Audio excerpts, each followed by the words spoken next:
आज की कक्षा में स्वागत है बच्चों आपका। आज हम पढ़ेंगे समांतर प्लेट संधारित्र। कल हमने संधारित्र पढ़ लिए, उसके गुण धर्म देखे हैं। संधारित्र पे जो है धारिता कैसे बढ़ानी है या किस प्रकार की युक्ति है, ये सब हम कल के क्लास में डिस्कशन कर चुके हैं इसके बारे में। अब देखिए, आपके जहाँ तक सिलेबस की बात है या बुक्स की बात है, तो आपकी बुक्स में तीन चीज़ें हैं। संधारित्र, तीन प्रकार के संधारित्र हैं। एक है गोलाकार संधारित्र, दूसरा है समांतर प्लेट संधारित्र और तीसरा है बेलनाकार संधारित्र। लेकिन उत्तराखंड बोर्ड की बात करें तो यहाँ पे हमारे पास जो क्वेश्चंस आते हैं वो सिर्फ समांतर प्लेट संधारित्र से रिलेटेड आते हैं। तो हम इसी को पढ़ेंगे और इसमें भी दो टॉपिक हैं या दो कंडीशन में कि जब जो है समांतर प्लेट संधारित्र जो है वाई में रखा गया है, दूसरा केस है जब जो है समांतर प्लेट संधारित्र के बीच कोई जो है के परावैद्युतांक वाला कुचालक पदार्थ रखा गया है या डाई इलेक्ट्रिक मीडियम में रखा गया दोनों प्लेटों के बीच। जब दोनों केस में हम इसको स्टडी करेंगे। सबसे पहले लेते हैं इस संधारित्र की प्लेटों के बीच क्या है, वायु अथवा निर्वात। तो प्लेटों के बीच क्या है, वायु या निर्वात। वायु या निर्वात दोनों एक क्यों माने, क्योंकि दोनों के लिए के का मान लगभग या डाई इलेक्ट्रिक कांस्टेंट है उसका मान लगभग 1 होता है। तो इसलिए हमने पहली कंडीशन ली कि जब प्लेटों के बीच वायु या निर्वात है। समांतर प्लेट संधारित्र इसका नाम पड़ा है तो नाम के अनुरूप ही इसमें दो प्लेटें होती हैं, है ना, दो धातु की प्लेटें होती हैं, चालक प्लेटें एक्स और वाई से दिखा रखा, जिनको जो दोनों एक दूसरे के पैरेलल होती है, इस प्रकार से पूरी पैरेलल, इसलिए इसका नाम पड़ा पैरेलल प्लेट कैपेसिटर। तो जो है एक्स वाई माना दो प्लेटें हैं जो एक दूसरे के समांतर रखी गई हैं। माना प्रत्येक प्लेट का क्षेत्रफल कितना है, प्रत्येक प्लेट का क्षेत्रफल सपोज क्या है ए, माना कितना है प्लेट का क्षेत्रफल ए, दोनों का बराबर है, प्रत्येक का ए क्षेत्रफल है। अब हमने क्या किया कि पहली वाली प्लेट को प्लस क्यू आवेश दिया, उसके नजदीक दूसरी अनावश्यक प्लेट लाई, तो प्रेरण से क्या होगा, उस पर माइनस चार्ज, इस ओर माइनस चार्ज आएगा, इस ओर प्लस चार्ज आएगा। लेकिन आप देख रहे हैं दूसरी प्लेट को हमने पृथ्वी से भी ग्राउंड कर रखा है, जोड़ रखा है, तो प्लस चार्ज यहाँ डिस्चार्ज हो जाएगा, केवल बचेगा इस पे प्लस क्यू और इस पे माइनस क्यू, क्योंकि धातु है तो प्रेरित आवेश बराबर होता है मूल आवेश के सोर्स आवेश के, ये आपने पहले पढ़ा है। दोनों प्लेटों के बीच की दूरी जहाँ क्या है, small D, D is distance between two plates. अब देखिए, अगर विद्युत क्षेत्र की बात करूँ मैं, तो ये विद्युत बल रेखाओं को दिखा रखा मैंने। कोई धन परीक्षण आवेश रखेंगे छोटा सा, कहाँ भागेगा वो, धन से ऋण प्लेट की ओर। तो आप देख रहे हैं कि दोनों प्लेटों के बीच में विद्युत क्षेत्र कैसा है, ये कैसे दिखा रखा हमने, समदूरस्थ तथा समांतर लाइन से। इसका मतलब दोनों प्लेटों के बीच में विद्युत क्षेत्र एक समान है, केवल किनारों को छोड़कर। किनारों में इसलिए विद्युत बल रेखाएं इस प्रकार से जाएंगी। किनारों पे तो ये एक समान है विद्युत बल रेखाएं। दूसरा आपने ये भी पढ़ा है कि विद्युत बल रेखाएं सदैव जो है चालक के पृष्ठ के लंबवत होती हैं। तो लंबवत है तो इस प्रकार, यहाँ लंबवत, यहाँ लंबवत, और यहाँ पे भी ये इस प्रकार से, इस प्रकार एज है तो एज से ऊपर को आएगी, तो तब वो वक्राकार हो गई, लंबवत होने के कारण भी, और इक्वल नहीं है चार्ज, वो एक समान नहीं है फील्ड, तो ऐसी शेप उसकी आ जाती है किनारों पर। ये तो था इसका डिस्क्रिप्शन ऑफ फिगर। कंडीशन ये है कि हमने ये कहाँ रखा है, निर्वात में रखा है या वाई में रखा है, ना प्लेटों के बीच और आगे पीछे क्या है, निर्वात या वाई है। बेसिक फार्मूला कैपेसिटेंस का आप जानते हैं पहले से, C = Q/V, जहाँ Q चालक को दिया गया आवेश है और V जो है उसका विभव है। अब देखिए, इसके लिए हमको डेरिवेशन करना है। हम कहते हैं माना जो है आवेश घनत्व या सरफेस चार्ज डेंसिटी, माना जो है आवेश का पृष्ठ घनत्व बराबर क्या है, सिग्मा। माना आवेश का पृष्ठ घनत्व कितना है, सिग्मा, यानी प्लेटों पे पृष्ठ घनत्व, इसलिए सिग्मा बराबर क्या हो जाएगा, चार्ज अपॉन एरिया। चार्ज क्या है प्लेट का, क्यू, एरिया कितना है ए, तो सिग्मा = Q/A। ये पहली इक्वेशन आ गई। माना आवेश का पृष्ठ घनत्व सिग्मा है, एक समान है जो, इस प्रकार से सिग्मा = Q/A। अब हम बोलते हैं, आपने गॉस के नियम में पढ़ा है कि जो है प्लेट है, कोई प्लेट, इन्फिनिट प्लेट, उसके समीप ई की वैल्यू क्या होती है, σ/2ε0। उसी से एक डिराइव होता है, उसी का डेरिवेशन है कि पैरेलल प्लेट्स हैं दो और उसके बीच में, उसके समीप जो है, बिटवीन द पैरेलल प्लेट, समांतर आवेशित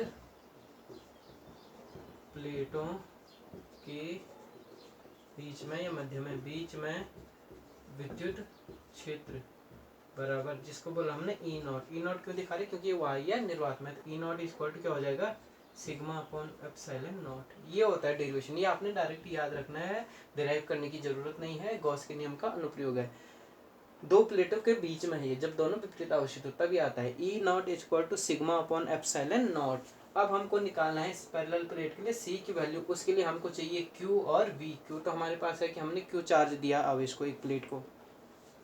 वी निकालना है, तो वी के लिए अब कैलकुलेशन करेंगे। हम देखते हैं, पहले देखो समीकरण एक से मान रखो, ई नॉट इक्वल टू सिग्मा की वैल्यू रख दो Q upon A epsilon not, equation 3 माना। अब हम क्या करेंगे इसमें, अब v का मान निकालेंगे। आपको e और v के बीच संबंध पता है ना, कि यदि जो है बीच की दूरी क्या है d डिस्टेंस, और जो है विद्युत क्षेत्र क्या है ई नॉट है, तब v बराबर कितना आएगा, E naught equal to v upon D. हम बोलते हैं दोनों प्लेटों के बीच विभवांतर कितना है v, प्लेटों के बीच माना विभवांतर है v। इस प्रकार से हम इसको लिख देंगे, विभवांतर v है, तो तब e और v में संबंध आपने पढ़ा, e equal to delta v upon delta R से, तो e equal to v upon D, ये आपका आ गया है। अब इसमें फॉर्मूला में रख दो, देखो v इक्वल टू, हेंस चूंकि जो है ये रिलेशन है, hence v equal to D into E naught. E naught की वैल्यू यहाँ से रख दो, v equal to Q D upon A epsilon not.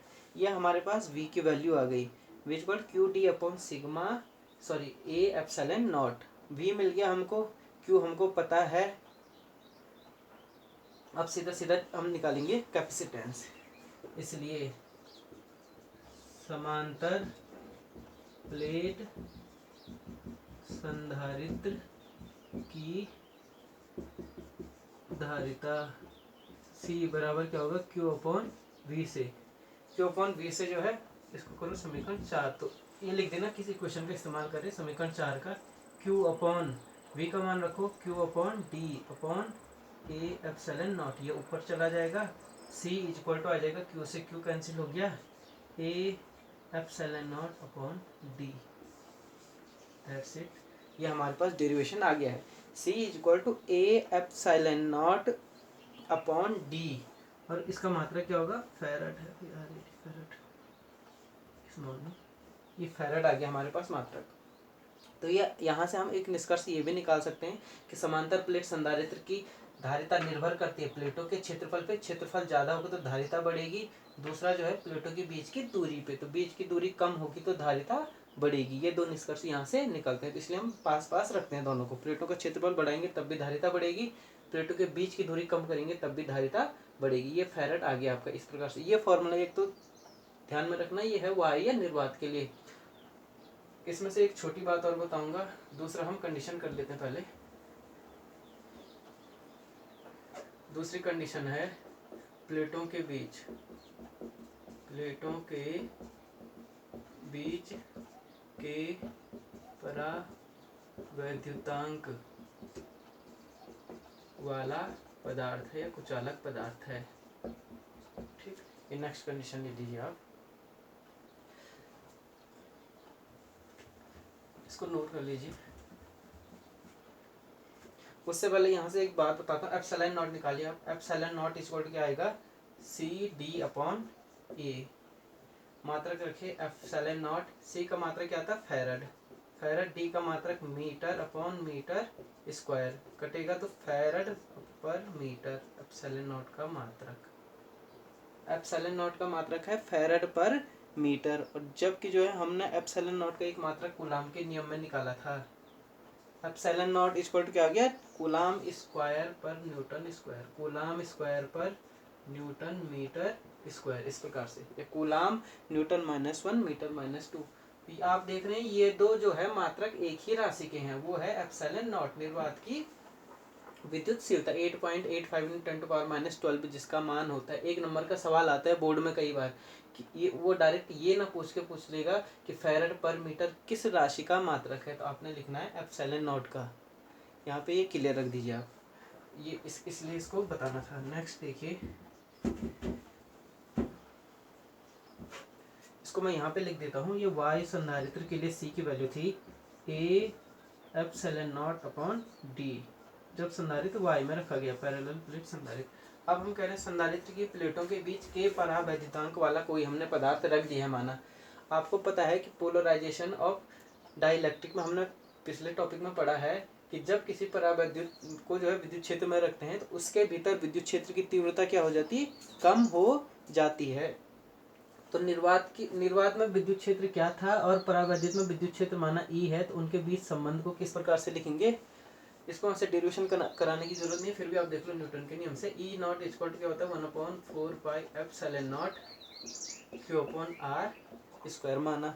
Are दूरी पर है, बिंदु आवेश के कारण निर्वात में। ठीक, अब हम बोलते हैं के परावैद्युतांक में है क्यू आवेश, क्या होगा 1/4πε0 K Q/r²। देखो आप ऊपर नीचे इस इतने की जगह में के को हटा के बाकी की जगह क्या लिखूंगा, epsilon naught, E is equal to epsilon naught upon K. ये तो किसी भी परावैद्युतांक के भीतर विद्युत क्षेत्र का मान निर्वात में विद्युत क्षेत्र के मान का 1/k गुना होता है, जहाँ के परावैद्युतांक है उस पदार्थ का। ये यहाँ से आपको उसके जो है विद्युत क्षेत्र के बारे में संबंध हमको पता चल चुका है कि E is equal to E naught upon K. अब सेम फॉर्मूले से हम जो है जो फॉर्मूला पिछली बार किया था उसी फॉर्मूले से यहाँ पे निकालेंगे। आपको पता है E इज इक्वल टू क्या हो जाएगा, सिग्मा अपॉन एप्सिलॉन नॉट था, सिग्मा अपॉन एप्सिलॉन नॉट और ई नॉट अपॉन के और इंटू के। क्लियर हो गया, क्योंकि ई नॉट था पिछले टॉपिक में sigma upon epsilon naught. E is equal to sigma upon K epsilon naught. V की वैल्यू रखेंगे V is equal to E into D, और यहाँ पे इसको और क्लियर करना, सिग्मा बराबर क्यू अपॉन ए था, Q upon K A epsilon naught, E into D Q into D upon A K epsilon not.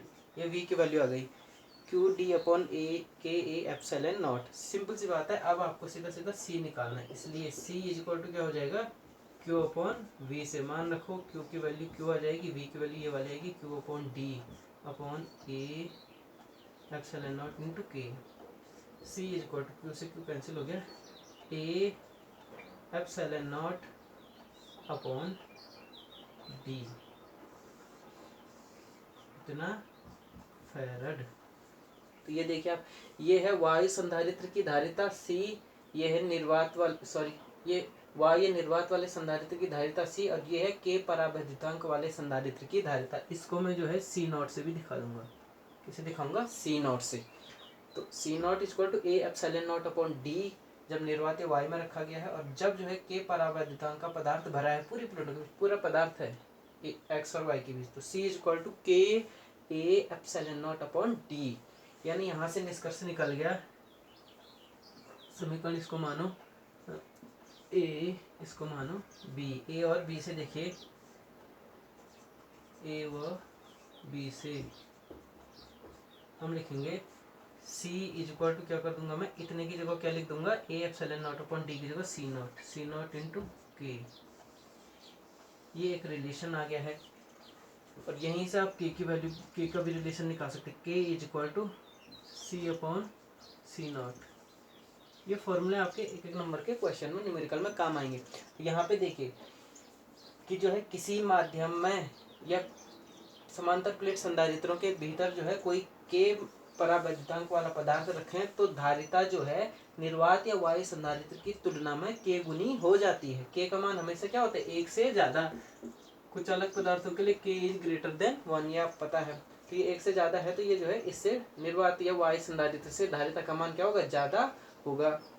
या यहाँ से आप जो है परावैद्युतांक, किसी माध्यम के परावैद्युतांक की परिभाषा इस प्रकार भी दे सकते हैं, किसी माध्यम के परावैद्युतांक का मान उस माध्यम में पैरेलल प्लेट संधारित्र की धारिता और वायु या निर्वात वाले संधारित्र की धारिता के अनुपात के बराबर होता है। यहाँ से आप ये परिभाषा के की डिफाइन कर सकते हैं। एक ये फॉर्मूला काम याद आएगा आपके पास, और इतना ही डेरिवेशन है आपके पास पैरेलल प्लेट कैपेसिटर में। कि जब जो है प्लेटों के बीच y है पहला केस, जब प्लेटों के बीच k परावैद्युतांक वाला पदार्थ है। तो वहाँ पे आपको E और E0 के बीच रिलेशन करना है, क्योंकि जो है कुछ इलेक्ट्रिक फील्ड परावैद्युतांक को पोलराइज करने में यूज हो जाता है, इसलिए उसके भीतर क्या होता है, विद्युत क्षेत्र का मान घट जाता है। कितना घटता है, 1/k गुना, y निर्वात की तुलना में 1/k गुना हो जाएगा। तो वो वैल्यू हम रखेंगे और सीधा सीधा यहाँ तक आएंगे। ये जो है आपका क्लियर हो गया। नेक्स्ट आप चलते हैं उस संकेत में। एक चीज़ नहीं बताई थी उसमें, ये नोट कर लीजिए आप सारा। अब हम बोलेंगे किसी भी सर्किट में जो है संकेत किस प्रकार से दिखाएंगे। बेसिक फॉर्मूला यहाँ है C=Q/V से। संकेत की बात कर रहे हैं तो संकेत में आप देखिए, सबसे पहले कोई भी कैपेसिटर हो, संधारित्र को इस प्रकार से दिखाएंगे हम। और दूसरा एक संकेत आप इस प्रकार से भी दिखेंगे किताबों में, बुक्स में, यहाँ एक जो है तीर का निशान लगा होता है इस प्रकार से। इसको बोलते हैं नियत या स्थिर, नियत या स्थिर संधारित्र। संधारित्र यानी इसमें जो है संधारित्र की कैपेसिटेंस या धारिता जो है फिक्स होती है इस वाले में। और ये बोलेंगे परिवर्ती, परिवर्ती संधारित्र। यहाँ पे संधारित्र का मान जो है आप कम ज़्यादा कर सकते हैं, जैसे फॉर एग्जांपल रेडियो की घुंडी घुमा के संधारित्र का मान वहाँ पे कम ज़्यादा होता है। तो ये परिवर्ती संधारित्र का प्रतीक है, संकेत या प्रतीक। और ये जो है ये वाला जो है नियत संधारित्र का प्रतीक है या फिक्स संधारित्र का प्रतीक है। ये दो प्लेटें हैं, हमको बोला संधारित्र जो है दो पास पास रखे चालकों का निकाय है, जिसमें दोनों को क्या बोलते हैं, चालकों को प्लेट बोलते हैं। तो इनको प्लेट कहा जाता है इस प्रकार से। आशा करता हूँ ये आप समझ गए होंगे। धन्यवाद।